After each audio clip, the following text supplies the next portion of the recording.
All right, friends.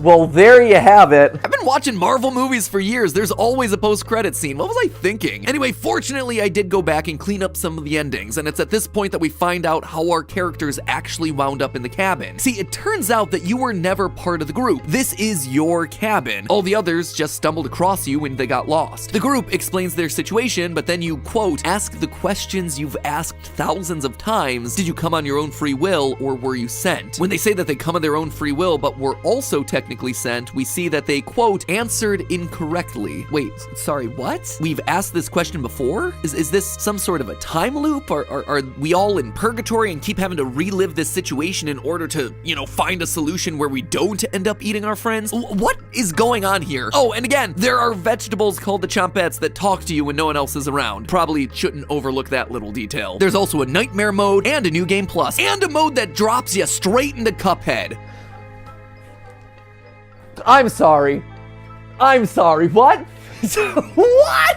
What world are we living in here? Okay, there's clearly a lot to unpack inside of this thing, but it really boils down to two main mysteries. The first is what's actually going on inside the cabin. What's up with the mysterious notes, the nightmares, who are we, and what does the whole ending sequence about being sent versus free will mean? The second main mystery has to do with the chompettes, those little anthropomorphized food friends that I keep bringing up but also avoiding, because again, there's a lot there to discuss. You'd think that they're just figments of your cannibalism-addled imagination, but they are so much more. So let's start with the basics, shall we? Who these people are and what they're doing here. When the food starts to run out, Mariah says this, quote, bread and jam isn't much of a meal, but it's more than we had when we left Ukraine. Now, obviously, that's just a one-off comment, but if you max out your relationship with Mariah, she confesses that the situation in the cabin isn't nearly as bad as what they left in the Ukraine. Given at this point you've basically run out of food with no chance of finding more, that is quite the statement. She continues, quote, our village went mad from starvation after the rationing got extreme.